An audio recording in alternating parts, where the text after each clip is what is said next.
Network Entertainment. May pag-asa pa ba yung traffic sa EDSA? There is. Ako, hindi ako nawawalan ng pag-asa. We just have to work hand in hand, not only with, of course, us, bilang mga motorista, but also the development, as I said kanina, no, we have to develop options for people. We have to improve the public means of transportation. Actually, the EDSA Bus Carousel, it's one of the best projects in EDSA. Imagine, sa isang bus, how many people? 50, 60? Compared to a vehicle, maximum 4? Minsan ka mag-isa lang yung driver. Minsan mag-isa lang, di ba? Marami nagre-request. Mga Immortal, welcome to the Underpaid Podcast. I'm your host, Stanley Chi. Ito ang podcast na pro-employee para sa mga Immortal where we talk about work-related topics in a light manner na parang nagkukwentuhan lang tayo sa pantry. In this episode, special ito kasi ang guest natin, our good friend from the MMDA. Walang iba kundi si Sir Gabriel Go. Ayan, magandang araw sa inyo, no? Stan, it's good to be here. I'm excited kung anong pag-uusapan natin. Ay nako, sir. Alam nyo, suki naman kayo rito sa Underpaid. Dati nag-guest na si Sir Gab dito sa atin. And dahil marami nagre-request na mag-guest kayo ulit.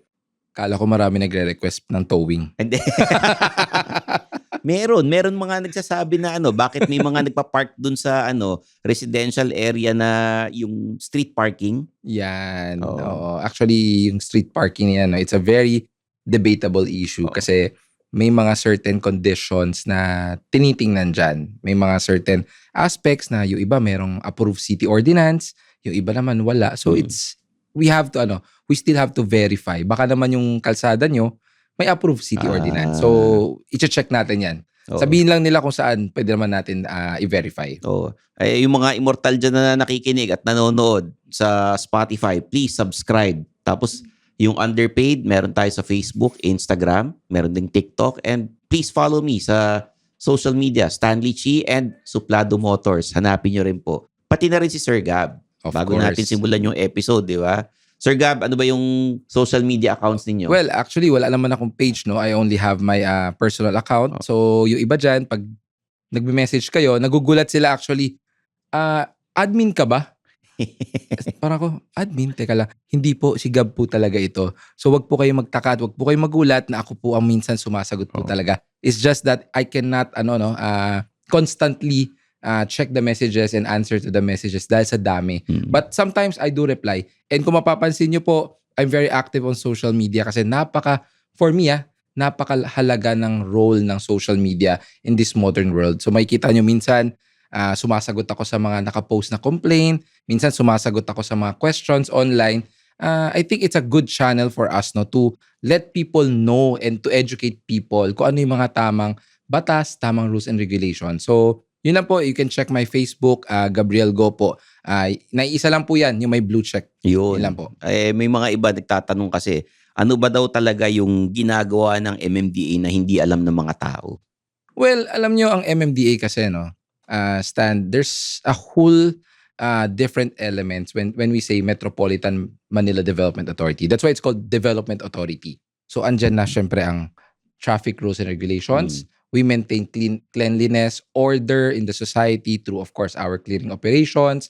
Andyan ang traffic discipline office natin. And I think ito yung mga bagay na sa tingin ko hindi pa ganun ka-familiar ang mga tao, which is meron po tayong environmental department, which is meron po tayong yung tinatawag nating Metro Parkways Clearing Group na kung saan we maintain yung mga puno, mga halaman. We clean the meron din. Yes, Ganun meron tayo. Oo. We clean the roads, we clean the kung nadadaan kayo sa EDSA tunnel, ayan, naglilinis din po tayo diyan. Meron din tayo mga flood control na kung saan tumutulong po tayo sa mga issues of drainage system, yung mga kanal na nililinis natin. Actually, meron just kanina lang. Meron tayong tinatawag na bayanihan na kung saan it's a whole government approach na kung saan hindi lang po clearing operation ng mga illegal parking. Andyan din yung mga paglilinis ng estero. So bukod sa clearing operation, may cleaning operations din kayo. Oo, may clearing na, may cleaning pa. Oo. At meron pa, may rehabilitation pa. Kasi nag-aayos kami. Meron kami mga, let's say, mga halaman, nagtatanim kami, yung mga basura, meron kami mga tinatawag na yung yung basura in exchange for grocery. So may mga ganung mga projects kami. Nagtatanim kayo, mahilig kayo magdilig Yung pagdilig Oo. namin to ensure na yung halaman maging clean and green. Ayan, Hindi yung mga nasa gitna ng Center ng Island. kalsada. Yung mga Yes, ganun. Pinapalitan yes. nyo ba yung mga Yes. yung mga halaman doon? Actually, pinapalitan namin yan. Mine-maintain, tinitrim. As you said, dinidiligan nga Oo, natin yan, di ba? Oo. Siyempre, kailangan diligan ng halaman. Oo. Talagang tapos yung sa underpass, yung mga Yes, lahat yan. nililinis talaga yun. Nililinis yan. But may nakikita akong yung mga artworks dahil dinonate yan ng pintura, ganun. Well, yung ibang artworks kasi yan, Oo. may mga, yung iba, kumbaga commissioned, no, na Oo. may gumagawa. Pero hindi lahat yan artworks, Baka Oo. iba, ano na lang Hindi, yan. may mga iba, MMDA drawing. art, mga ganun. Ayan, yes, meron tayo yan. Actually, recently sa may Guadalupe, Oo. meron tayong inaugurate na gano'n, na wall mural. Yung parang mga iba't ibang mukha ng mga Yes, celebrities, influencers, yes. at politiko Oo. ata, di ba? Yeah, so Oo. very inclined din ang ating ahensya, not only when it comes to discipline, order, cleanliness, we're also very inclined when it comes to mga artistic. Okay. Kasi kami rin po ang isa sa mga pioneer when it comes to the MMFF, no? The Metro Manila Film Festival, which we promote syempre yung mga local producers, local directors natin, yung mga local films. So kung hindi nyo pa alam, hindi lang traffic ang inaayos ng MMDA. Okay. So kunyari, artist ako, pwede ako mag-donate ng design. Yes. Tapos gagawin nyo, idodrawing nyo yung mural na yun Actually, sa the artist himself or herself can do that, no? Siyempre, Oo. pipiliin natin kung saan natin ilalagay, Oo. kung saan lugar, and hindi lang mga artist. Pag mayroong mga film directors, lalo na yung mga indie film directors, yung mga nag-uumpisa pa lang, it's a very good channel and opportunity yung tinatawag naming MMFF. Okay. How do we approach the MMDA? Uy, may art ako, baka gusto nyo gawin mural. Well, anytime naman. Pwede naman kayo mag-message sa aming mga Facebook page. Pwede rin kayong bumisita sa aming office. Diyan lang po yan sa Julio Vargas in Pasig City. Pwede. Yes. And don't worry. Lahat ng inquiries naman natin ng ating mga kababayan, sinasagot natin yan. Madali ba magbigay ng proposal dyan? Baka mamaya mahaba yung proseso. Ay, yan ang isa sa hindi alam ng mga tao. Oo. The shortest possible solution, hindi natin pinapahaba yan. Alam naman natin, we want a streamlined process when it comes to, syempre, mga government services natin. Okay, So lahat yan. Up to the extent, Stan, yung inquiry lang, pag-i-inquire. Kung may color coding ngayon, sumasagot kami kaagad. Saan kami pwede mag-message pagka MMDA Facebook page natin, live lagi ang ating mga operators on social media. Okay. On Facebook Messenger. Yung mga nakikita ba namin na sa MMDA, maraming monitor, nakikita niyo yung mga CCTV? Yan yung aming command center, which is we call it. Talagang nakikita niyo lahat. Yes, ang tawag namin dyan is Metro Base. Oo. So yan yung central command center namin na kung saan we have hundreds of cameras all throughout Metro Manila. Nakikita namin yan all the way from EDSA, Katipunan, CP Garcia, Quezon Avenue, all throughout Metro Manila as long as controlled ng MMDA, meron tayong mga CCTV. Di ba meron na uling NCAP? Correct. Okay. So, pwede mo i-zoom in kung sino yung mga nagda-drive. Pwede. Sino kasama nung driver? Pwede. Pwede. Pwede yun? Kakabahan na nga yung mga motorista. Hindi, kasi kunyari, gumawa ng violation, naka-NCAP. I-zoom in mo nga kung sino yung kasama ng driver. Actually, Hindi ako yun actually may isa akong kakilala. Oh. May isa akong kakilala. A long time friend. Oh. Nag-message sa akin, sabi sa akin, Gab, napadalan ako ng NCAP. Oh. Ikaw, anong violation mo? Ang tindi. Nakitang hindi ako naka-seatbelt, tinted. Oh. Sabi ko, talaga ba? Pinadala sa akin yung picture, saka yung footage. Ganon kalinaw ang camera namin. So, makikita ng mga misis kung sino kasama ng mga mister nila. Pwede. Pwede yun. Pwede. Actually, Stan, yung command center namin, yung CCTV namin, it's not only used for monitoring of traffic. Oo. Meron din kaming mga partnership with, of course, yung mga PNP na kung saan Okay. we use it to solve different crimes, carnapping, or let's say kung ano mga krimen na nangyayari, yung mga getaway cars. So, nagtutulungan kami ng PNP. So, ngayon, ang mga misis, baka sakasakali, humingi na rin ng MOA sa amin. I have to ask this, was there an instance na yung misis pina-check sino yung kasama ng asawa ko nung nagda-drive siya nung gumawa ng violation? Wala pa naman sa ngayon. Pero, may isa akong instance. Very close to that. Oo. May nag-message sa akin. Sabi sa akin, Sir, I'm very thankful. with your clearing operation. So ako naman, ay maraming salamat po. At least you appreciate it. Oo. At nagpapasalamat din po kami ng aming pamilya at anak dahil nagkaroon po ng ebidensya. Yung mister ko kasama ang kanyang kabit. Sabi ko, patay. Lagot. Ang role ng MMDA pagka ganyan. Kung balimbawa, merong isang misis. Gusto niya makita yung gusto niya magkaroon ng preba na may kabit yung mister niya. Well, that's sa ngayon wala pa kami na-encounter na mga ganong Pero, instances eh. Will you be able to entertain pagka ganyan? Well, alam mo, kailangan ba ng police report nito? Ganun? Well, definitely. Kasi yan marital issues yan. No? So, yung mga pagkuha ng mga ebidensya, like for example, there should be syempre una-una search warrant, court orders. So, kung meron naman pong legal document na ipapakita at kaya naman po namin tumulong at mag-assist, we will do it as long as there is legal basis to it. Pero yung tipong tatawag lang po kayo, sir, ito po yung plaka ng sasakyan ng mister ko. Pacheck ka sino kasama. Ay, teka lang po. Panalangin nyo na lang po mahagip ng clearing ko. So medyo mahaba yung proseso para sa ganyan. Yes, there's a legal process for it. Tsaka magastos din no? Well, yes. So ako, I would suggest, no? So ang suggestion ko sa mga mister at missis, ay mag-stick to one na lang tayo. Stick to one na lang. Oo. Para hindi na kayo mangamba. Or palagyan nyo ng CCTV yung sasakyan mismo. O kaya gawin nyo, huwag nyo iuwi yung kotse nyo isa para hindi alam yung plaka. Hindi, joke lang Pero bakit, sir, sa mga, halimbawa, nag-clearing operations, bakit bumabalik yung mga, bakit sa tingin nyo bumabalik yung mga gumawa ng violation doon? Okay, alam mo, maraming instances yan eh. One, the most basic, the lack of discipline. Two, ito yon, yung nasanay tayo sa mali. Yung akala natin, ginagawa namin to for quite some time or for example, lagi sinasabi ng mga nahuhuli namin, sir, 5 taon na, 10 taon na namin ginagawa yan.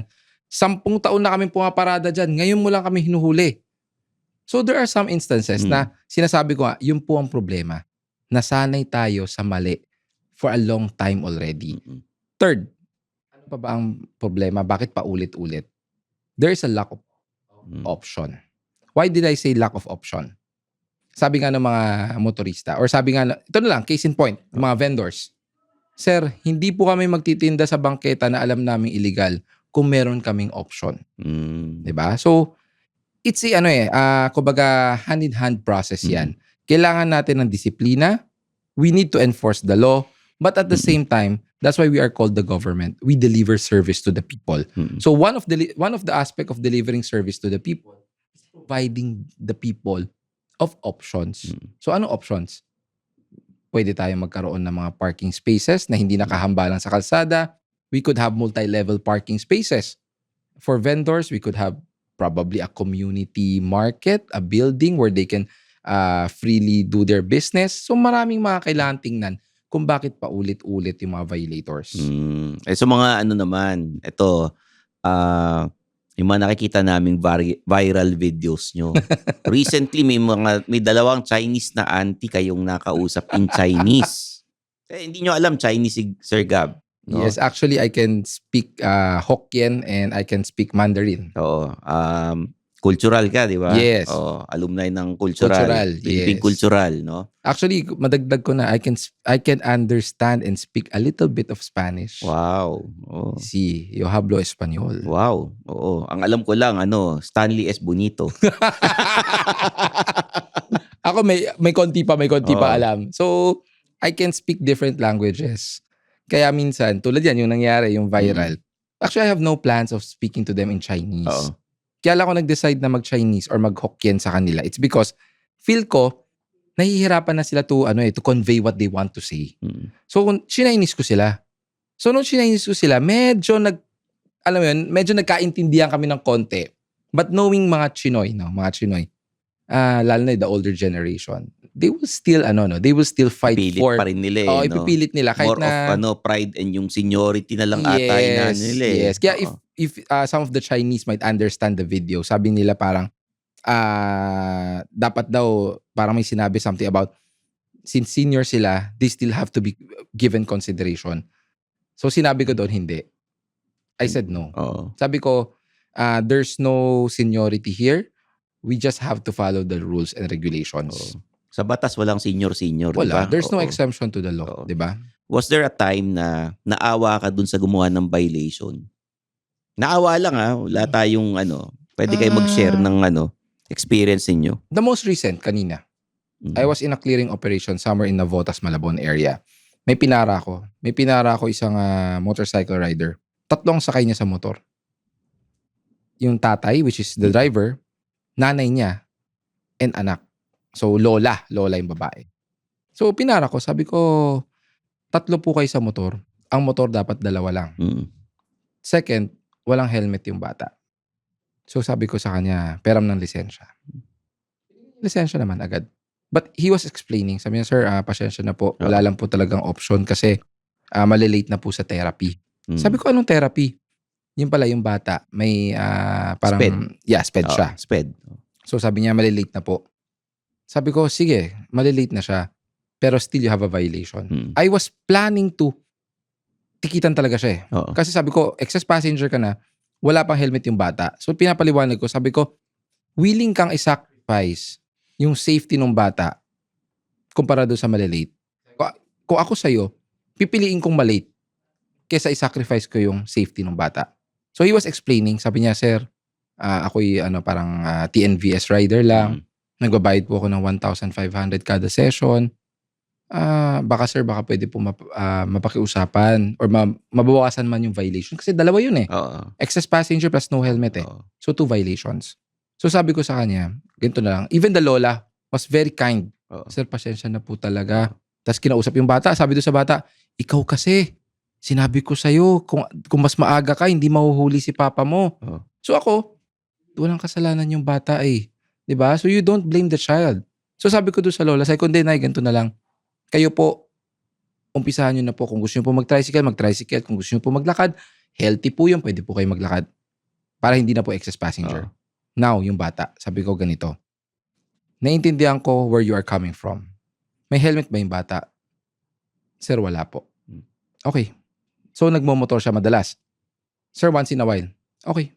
Bibigyan ko ng bagong helmet yung bata. O nga, namimigay ka ng helmet Yes. So, alam mo yung somehow on my end. Kasi magulang din ako Oo. So, syempre, naiintindihan ko. 1,500 for a TNVS rider. Malaki yun. Imagine that. Diba? So, sabi ko, sige, bibigyan kita ng konsiderasyon. But, bibigyan kita ng helmet. Tuturuan kita kung ano yung tama at mali. And hopefully, you will learn from it. And, stand in fairness nagiging effective siya. Why? Kasi may mga riders na bumabalik na nakakasalubong ko ulit, na nahuli ko na before. Hihinto sa akin, sir, naalala mo po ako? Hindi Ako po yung nahuli nyo na binigyan nyo po ako ng sapatos. Sir, ito po yung sapatos, susuot ko. Oo. Tapos sir, natuto na po ako, hindi na po ako nag-excess passenger. Nag-gets ko po yung gusto nyong iparating sa amin. Bukas yung tao sa sakit. Alam mo, sapatos dala ko. Jordan. Wow. Hi, my name is RJ Ledesma. I wear many hats. I wish I had just as many heads. I'm a serial entrepreneur and I'm also an entrepreneur mentor.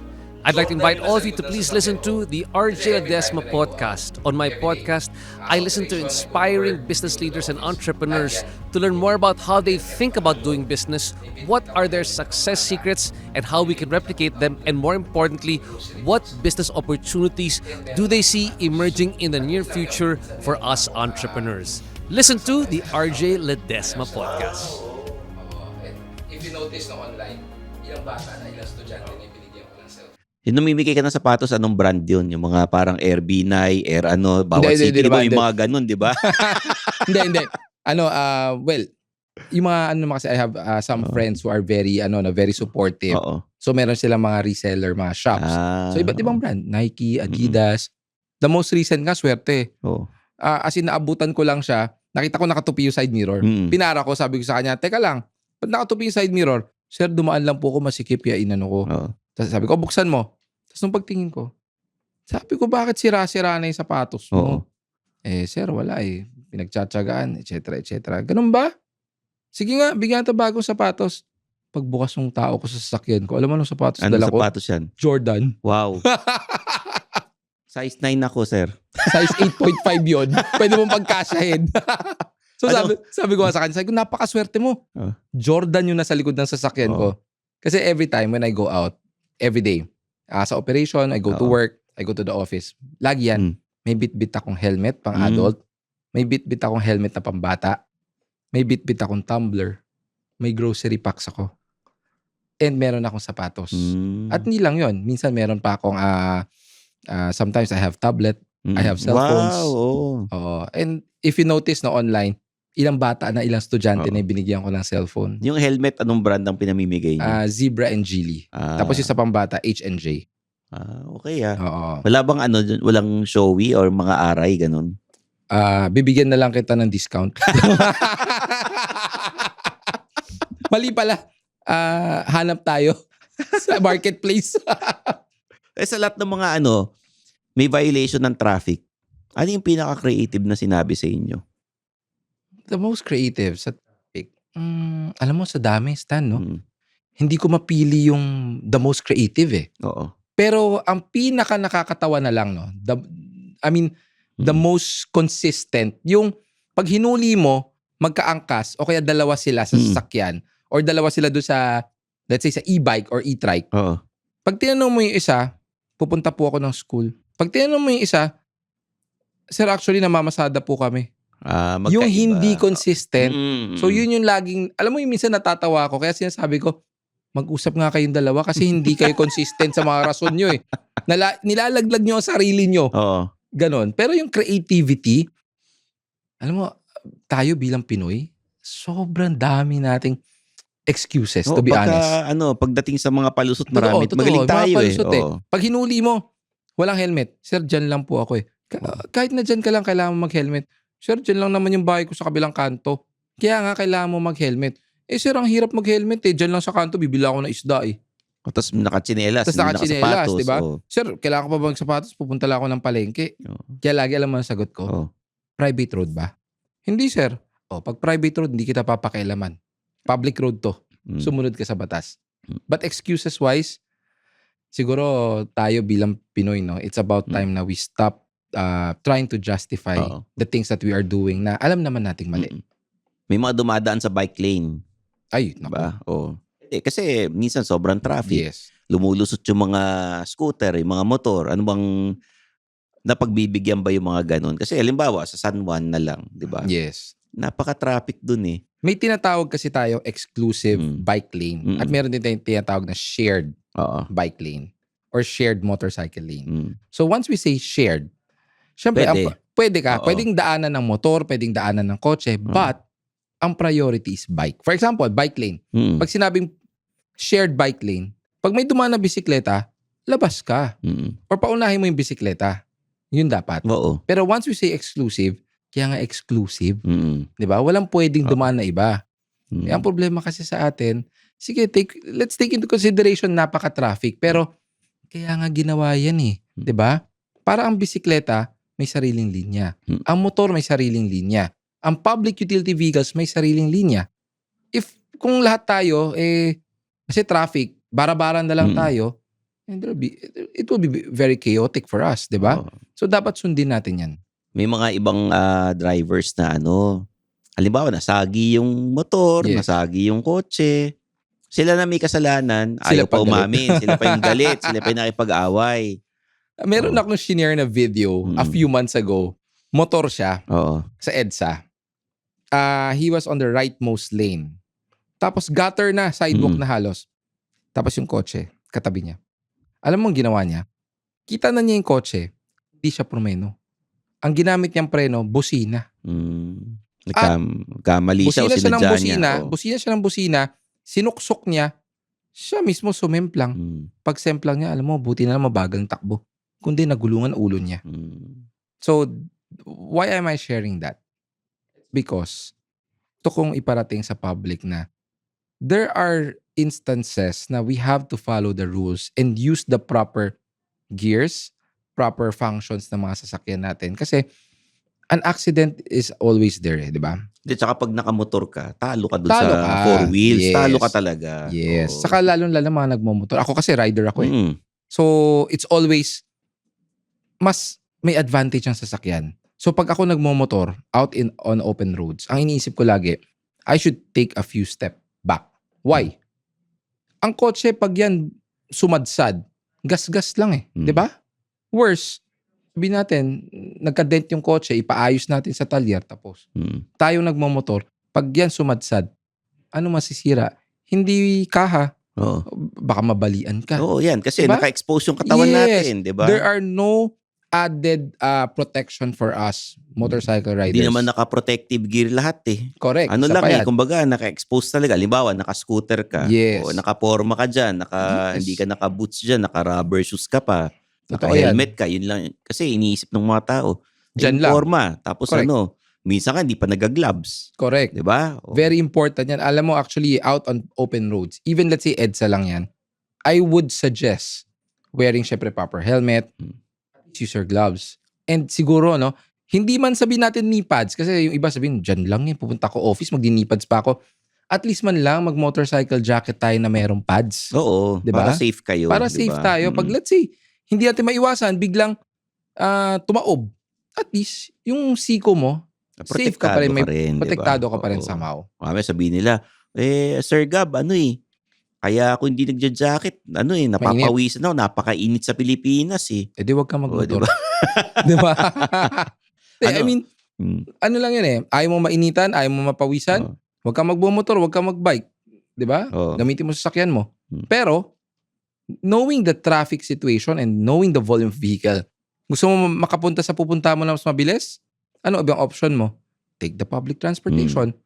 Pero kung ang irarason mo, ayoko mapawisan, ay aba, ako nga, araw-araw pinapawisan.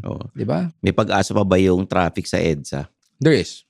Ako, hindi ako nawalan ng pag-asa. We just have to work hand in hand, not only with, of course, us bilang mga motorista, but also the development, as I said kanina, no? We have to develop options for people. We have to improve the public means of transportation. Actually, the EDSA Bus Carousel, it's one of the best projects in EDSA.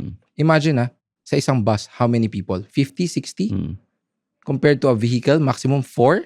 Minsan nga mag-isa lang yung driver. Minsan mag-isa lang, di ba? An SUV, maximum 7. A van, let's say 12. Imagine, di ba? Bus, 50, 60 people at a time. Ilang bus ang umiikot sa carousel natin? Hundreds. So, it's a people mover talaga yan. So, we have to constantly develop the mass public transportation. We develop interconnected terminals from MRT, LRTs, all the way to mga point-to-point transport system natin, such as, let's say, yung mga vans, UV Express. We have to integrate. Okay. We have to integrate everything. And at the same time, we have to develop our roads, not just focusing on vehicles. We have to develop our roads and sidewalks focusing on people.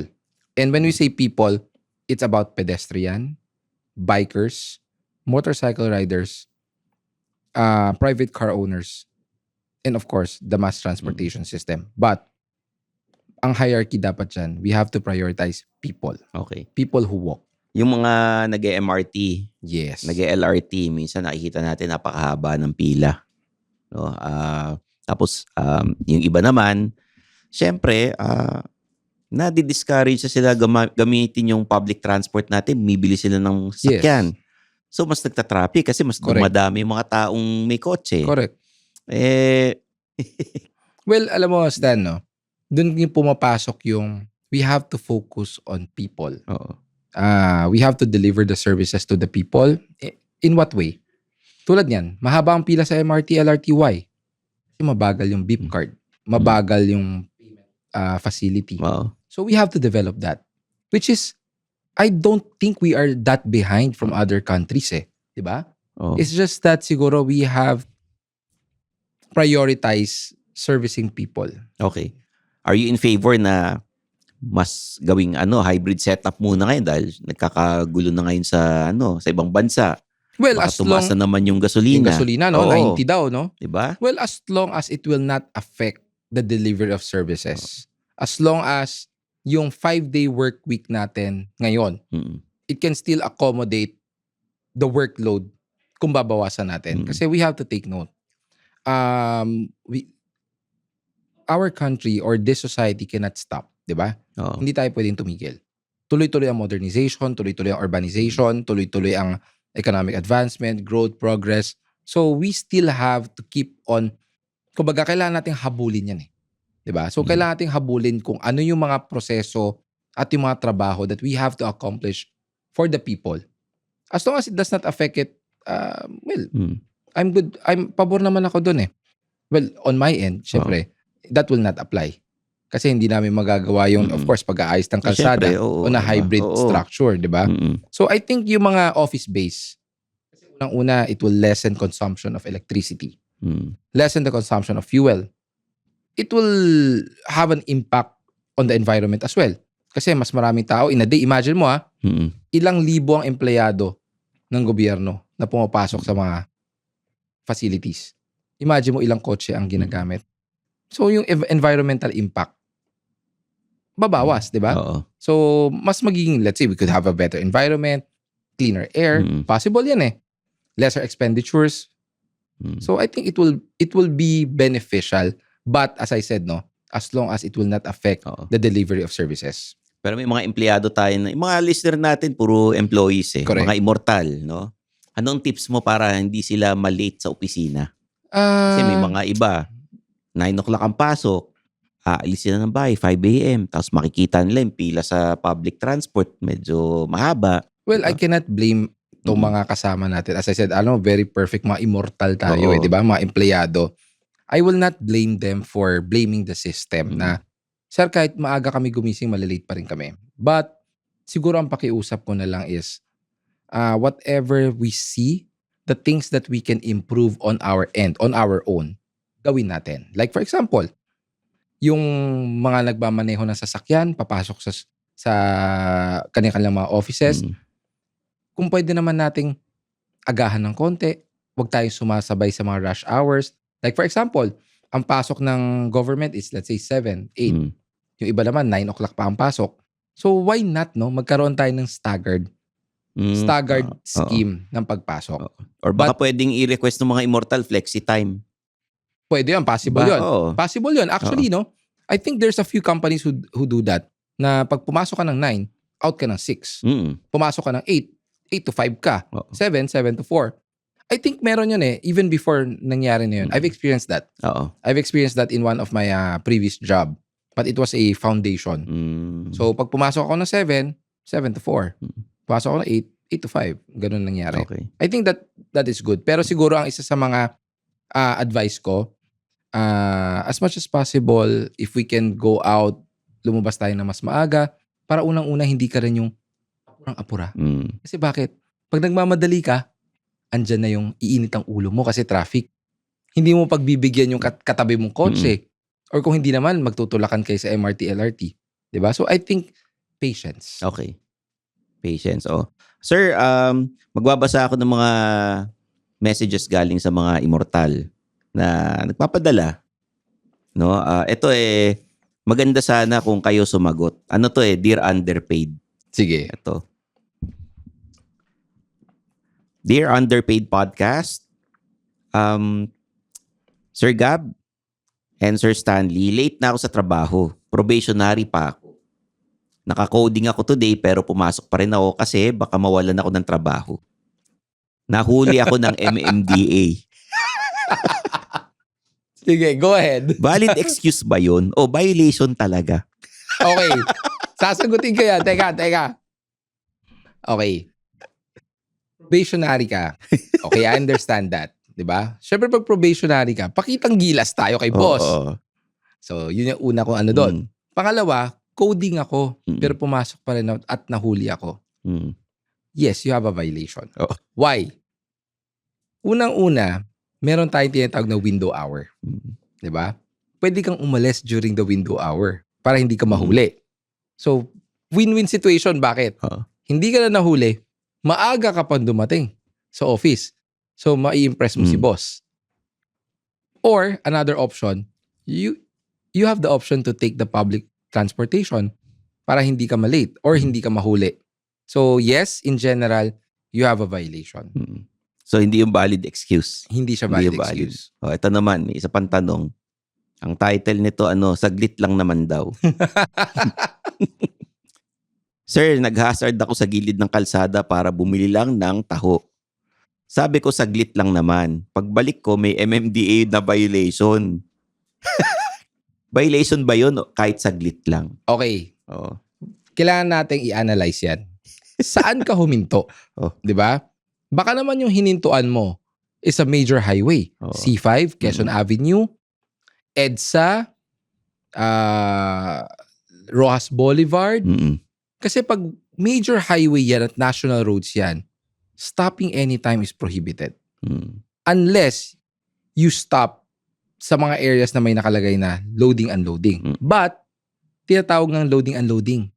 So magsasakay at magbababa ka lang. 'Di ba? Mm. Ngayon, pag huminto ka sa isang kalsada na hindi naman ganun ka, let's say secondary or barangay road yan, ang tanong, may nakalagay bang no stopping, no parking, no waiting? Kasi kung meron, may violation ka talaga. Pero kung wala, probably pwedeng mabigyan ng konting konsiderasyon yan. Mm. Pero ang tanong ko to, yung tanong ko, babalik ulit doon sa driver.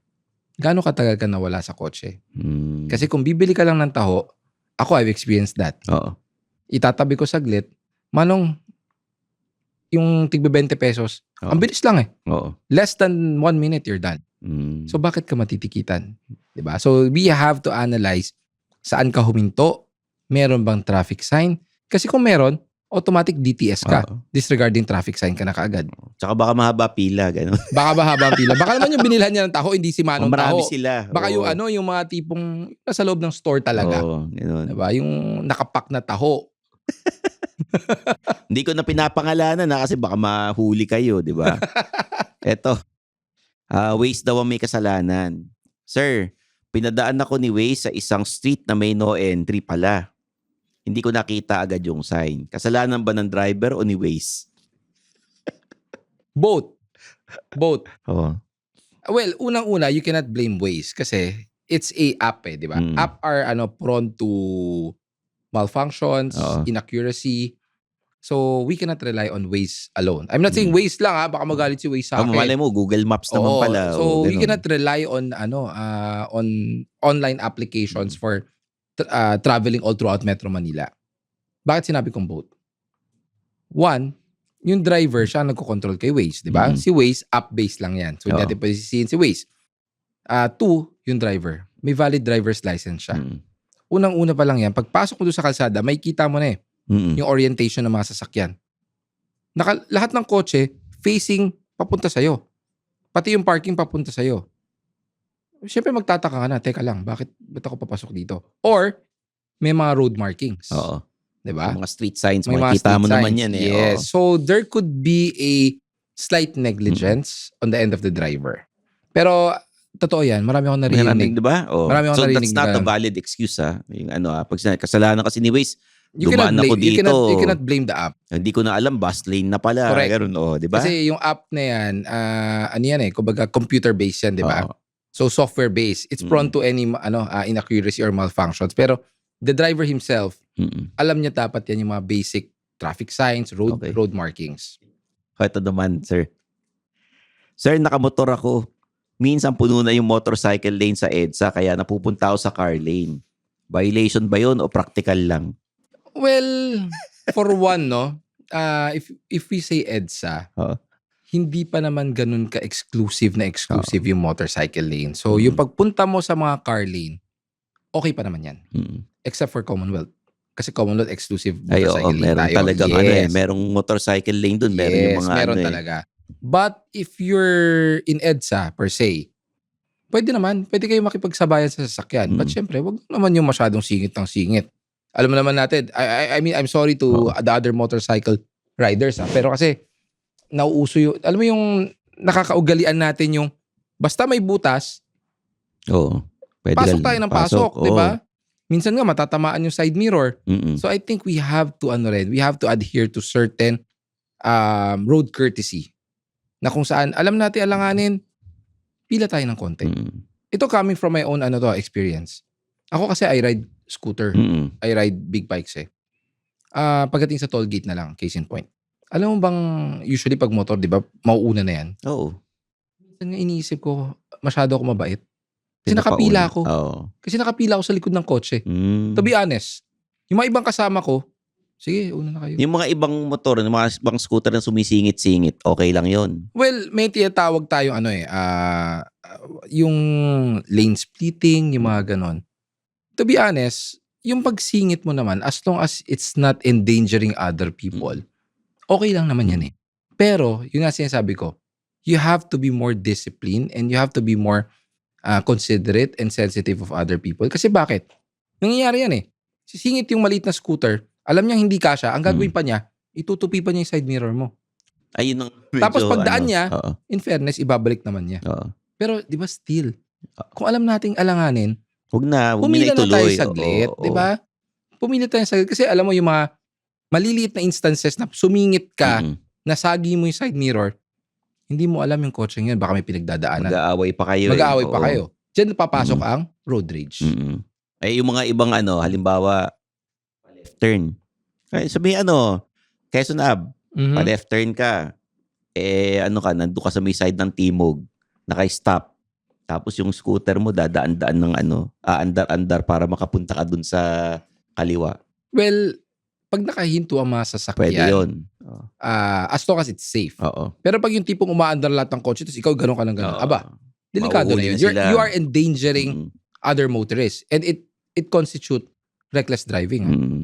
Magkano multa, sir, pag ganyan? Ako, ang reckless, 5,000 yan. Oo. Tapos plus seminar pa yan. So, yan ang pinaka-huwag nyo pong gagawin. Kasi una-una, sasabihin ng mga tao, sir, wala naman sinabing no overtaking. O kaya sinabi, sir, wala naman sinabing bawal sumingit eh. The lane marking itself speaks for the rule. Pag solid, bawal kang Bawal. tumagos, di ba? Mm. Lalo na pag double solid yan. Mga yellow lane. Yan. Oo. So, it speaks for itself eh. Kaya, it's not just about traffic sign. It's not just about traffic light. Road markings. Eto, sir, meron pa. Sir, TNBS driver ako. Yung passenger ko sabi, Kuya, mag-counterflow ka na para hindi ako malate. Kapag sinunod ko siya tapos nahuli ako, violation ba o kasalanan ng passenger? Violation mo as the driver. Ikaw ang may violation at may narinig na rin akong ganun. Oo. Huwag mong susundin yung pasahero mo. Dahil ikaw ang driver, you control the vehicle. Pag nahuli at nagkaroon ng disgrasya, the blame will be on you. Walang pananagutan yung pasahero. At ang pakiusap naman namin sa mga pasahero, huwag niyong ilalagay sa alanganin ang mga TNVS riders. Kasi yung iba dyan, magagalit na doon sa rider, Oo. Kuya, isingit mo na dyan, malilate na ako. Galit na galit. Hindi niya alam na pag ginawa niya yun, pwede ma-aksidente. Oo. Diba? Kasi walang, sorry for the term pero yung ibang pasahero kasi minsan walang pakialam eh. Ay, naku, parang yung sarili Diba? lang iniintindi. Correct. Oo. Malilate ka, sino ba nagsabi sa yung umalis ka ng bahay mo 15 minutes before the time? Oo. Diba? Tapos sisisihin mo pa minsan, walang mabook. Be more responsible. Huwag Oo. nating ilalagay sa alanganin yung mga riders. Oo. Sir, ito part 1 pa lang May part Okay. 2 tayo mamayang konti Kaya binibitin ko lang yung mga immortal na listeners natin. Excited ako dyan. So bigyan nyo lang sila ng tips yung mga drivers na nakikinig. Kasi marami tayong listeners na Correct. habang nagmamaneho, nakikinig talaga ng underpaid or Yes. nagko-commute. Ano yung tips nyo sa kanila para hindi maintang ulo sa kalsada? Well, tandaan nyo, no? Road rage is never an option. Diba? Hindi option ang pagro-road rage. Yung init ng ulo, it will not do you anything good. Wala mapupunta ang maganda yan. Hindi mas ikakalalaki mo yan. Walang mangyayari dyan. Kasi on both ends, pareho kayo matatalo lang. May masasaktan, worse, may mga nakikita tayong road rage that turns into fatalities. Yes. Oo. Di ba? So, never engage on road rages. Walang masama na take a few step back. Walang mawawala sa pagkalalaki mo. At wala rin mawawala sa pride mo pag pinauna mo yung nasa harap. Oo. Di ba? At actually, marami na rin mga tao na nagiging aware dyan. Kasi ako personally, I drive on weekends. Ako mag-isa. So, yung pag pinagbigyan mo, ang sarap sa pakiramdam na bubusinahan ka pa na may thank you. Parang papasalamat. Yes, or minsan Oo. naman, kakaway pa. Di ba? Oo. So, I think it's about time that we have to be more considerate of other people. Maging kind kayo, huwag kayo masyadong madamot. Kung Yes. kailangan pasingitin nyo na, baka nagmamadali. Saka, di ba? Oo. Makakarating ka rin naman sa pupuntahan mo. Diba? Lahat And naman always, yan. always remember, ang finish line sa kalsada ay hindi sa kalsada, sa bahay. Mm-mm. Na kung saan, people you love and your loved ones are waiting for you. Mm. So yan ang dapat yung tandaan. Ang ganda, sir. Yan ang dapat tandaan. Maraming mga bata na uulila because of what? Na aksidente ang tatay. Nagkaroon ng road rage, nagalit yung kabila, bumunot. 'Di ba? So, in this society, we have to ensure hindi lang economic progress. We have to ensure that every people will feel safe when they go out on the road and when they walk on the sidewalks. Okay. Ganda nung sinabi ni Sir Gab. Sir Gab, thank you for joining us sa Underpaid. May part 2 pa tayo mga immortal. All you have to do is like and subscribe para naman updated kayo pag may bago tayong episodes. And of course, subscribe din rin sa Facebook ng Underpaid kasi may mga teasers tayong ina-upload doon. Tsaka sa mga personal social media accounts namin. Gabriel Go, Stanley Chi, Suplado Motors, Underpaid. So there you have it, guys. For Mr. Gabriel Go of the MMDA, I'm your host, Stanley Chi, and this is the Underpaid Podcast.